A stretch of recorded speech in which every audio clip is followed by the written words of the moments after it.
кога ние помагаме на бизнисот, ние всушност рачунаме дека помагаме на невработени луѓе. Затоа што ако имате најниски даноци, ако имате значително подобрени услови за правење бизнис, а тоа го потврди Светската банка со тоа што од 94-то место не рангира на 25-то место во светот. Тоа го потврдуваат и купишта фирми што дојдоа во Македонија, изградија своји фабрики. Тогаш вие овозможувате отворање на нови работни места. А нашата клучна цел е отворање на нови работни места во Македонија. И ние предвидуваме отворање на најмалку 64.000 нови работни места. Односно, поконкретно кажано, во регистрот на невработени да се намали бројот за 64.000 невработени, а во регистрот на вработени да се зголеми со 64.000 вработени. Ние во овие 7,5 години и покрај тоа што имавме тешки услови, 5,5 години работевме во услови на криза, успеавме да отвориме нови 120.000 работни места, 119 и не знам колку стотици. Значи, рече си 120.000 нови работни места за 7,5 години, од кои 5,5 или светска финансиска криза, или европска должничка криза. Од тука, бројката од 64.000 ми личи многу остварлива, особено во време кога немаме или нема да имаме вакви кризи. Врз основа на што е 64.000 базирана? На пресметки. На пресметки на што?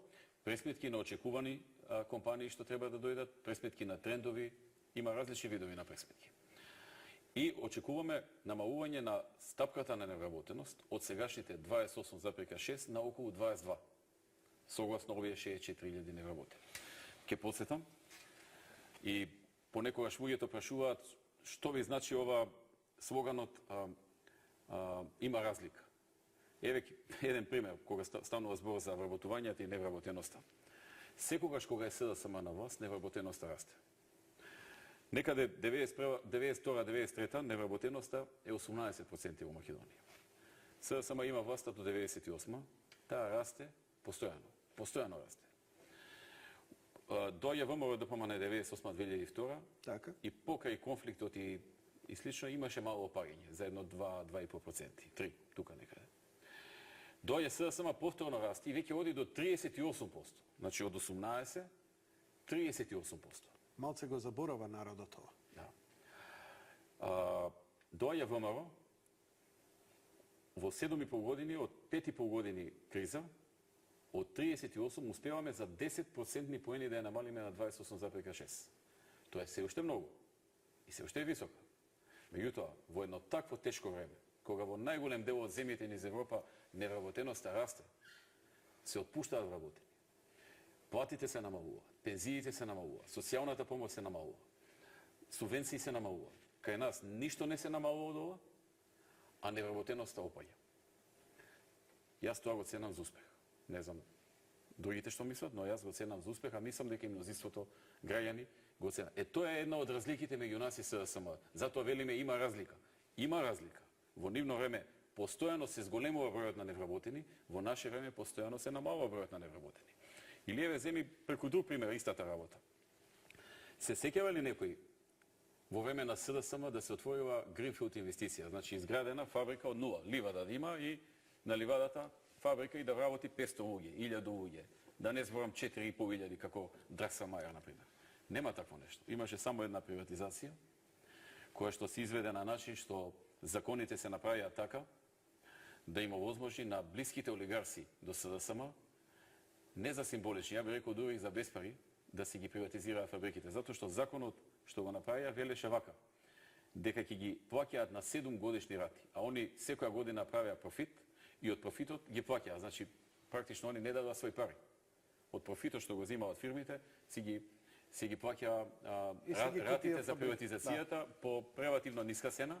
Истите тие директори што ги купуваа, они требаше да обезбедат проценка на фирмата. Значи, сега ти директор треба да обезбедиш проценка на фирма што ти треба да ја купиш. Нормално викаш некој проценител кој што е близок до тебе, ќе ти ја направи најниско можна проценката и плюс имаш 7 години да си правиш профит со фирмава и со тој профит да си ги откупуваш. Да. Така да, освен тоа, што беше погрешна политика, политика што остави 200.000 луѓе без работа, Ние во нивно време не се сеќаваме една фабрика да никне од нула, да се изгради. Во ова време, во услови на тешки кризи, во услови кога во многу држави паѓа влади заради кризите, се намалува плати, пензии, социјални помошти, дезинвестирање и така натаму. Сепак ние успеавме да донесеме голем број на компании кои што отворија нови работни места и кои што дојдоа од нула. А тоа го направивме заради две причини. Прво, затоа што имавме добри услови создадено, комплетно ги сменивме законите за работење на фирмите, комплетно ги сменивме. Намаливме даноци, намаливме бюрократија, проектот регулатор на гилотина, ако се сеќаваш. Како не? Стотици, Два пати го промовиравте ке мене. И стотици делчиња од закони сменивме во комуникација со стопанските комори и директно со фирмите, со 300 компании. Земавме примероци на 300 компании и од големи, и од средни, и од мали, да има секакви од различни бранши. И плюс стопанските комори. Со нивна соработка, се што ви смета, викаме, давајте. Едно на што ни текнува, што знаеме ние. Второ, вие сте во бизнис секој ден, вие би требало уште повеќе да знаете од нас. Давајте се што ви паѓа на памет. Прво дава со недоверба, дури и не дава. Потоа видоа дека како ќе дадат, ние менуваме закон. Се охрабрија, почна да даваат многу.